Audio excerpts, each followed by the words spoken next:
The original Shadow of the Beast was released back in 1989 for the Amiga and spawned multiple sequels. While the games have some hatred as well as plenty of nostalgic love for these very cryptic, maze-like, and early style of Metroidvania before Metroidvania was popular, the Shadow of the Beast games definitely have a legacy.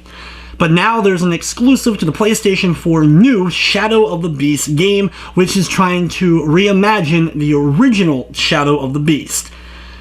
However, is this game a brand new classic for the modern age, or is this just another reboot that didn't need to happen?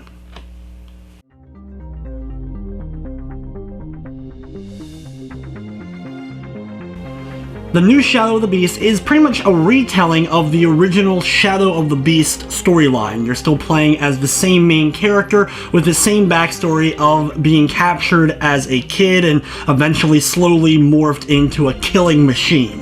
The game is 2D platform exploration and a lot of bloody action. Unlike the classic Shadow of the Beast, it is level-based, with you going through a particular stage, exploring it, finding out where you need to go to next, defeating a lot of enemies, and usually concluding with a boss fight at the end before being able to move on to the next level. Each combat situation in Shadow of the Beast has a blocked off area where you're contained and you must defeat a certain number of enemies within that area in order to open up the gates on the sides and be able to move on to more of the stage. After completing a combat scenario, you will be given a ranking depending upon the amount of points you end up earning as well as how many hits you end up taking.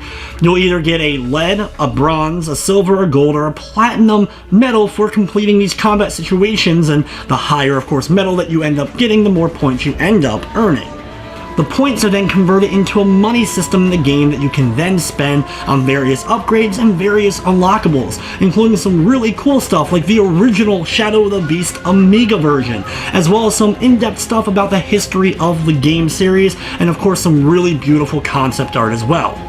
Upgrade-wise, you'll be able to upgrade the various moves that your main character is able to use, as well as how easily they're able to stun enemies, grab them, and do various different moves via that, as well as just overall just how much health you end up having. The game features 6 levels for you to complete, with one 7th final level that's just a big final boss encounter. The game also features 3 different difficulties for each of the stages: beginner, normal, and beast mode, which is of course the hardest difficulty.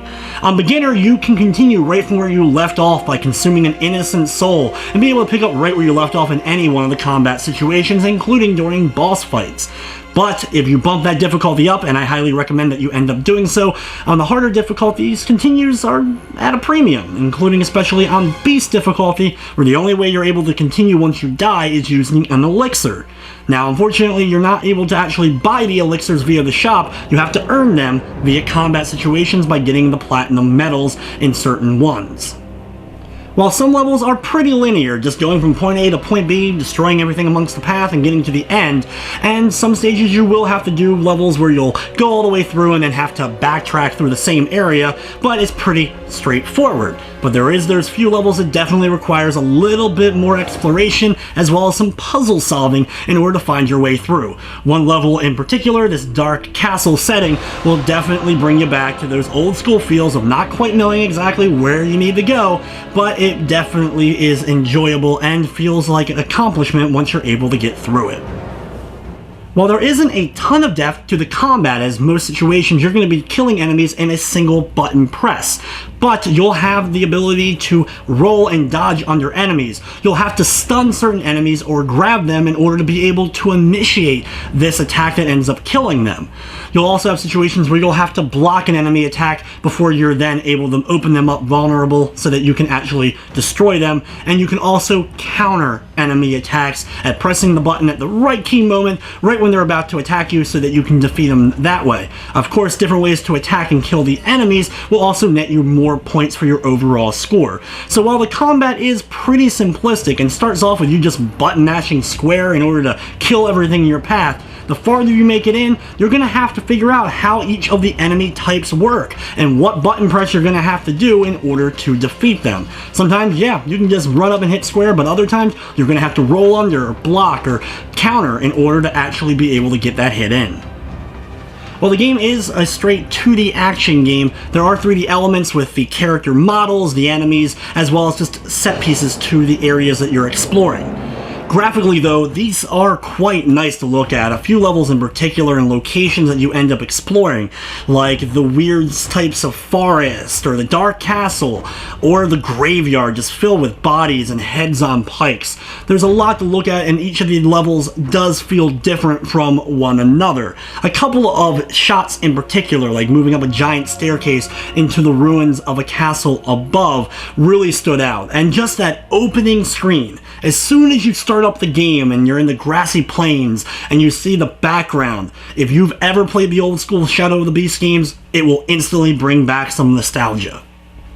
While there is no multiplayer or co-op, there are a few social elements to the game, like getting a high score that you can then of course compare to the various leaderboards and see how high you rank up against your friends or anyone in the world, as well as you'll come to these dark mist areas where you can absorb or give a gift, and in which case you will end up getting a dark stone if you end up destroying the soul that's located there, which will help you out. In each of the levels, there are some collectibles for you to find that end up unlocking various things for the timeline. On the main map, you'll be able to see the timeline and be able to then view the sequences as you unlock them. There isn't much story given in the individual levels. You will come to some characters and there will be some dialogue, but it's all done in gibberish at the bottom of the screen.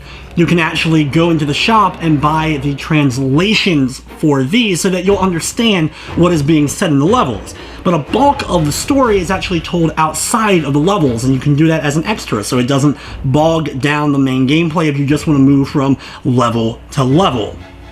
While playing through the game, I didn't run into any major glitches or bugs of any kind. The only issue I have with the controls at all is sometimes when trying to latch onto a wall that you're able to climb, you'll have to press the X button, which is able to do so a couple of times in order to latch on properly. There was a few occasions where I ended up missing my jump and didn't quite latch on the wall at the right time, but very few times did this end up occurring.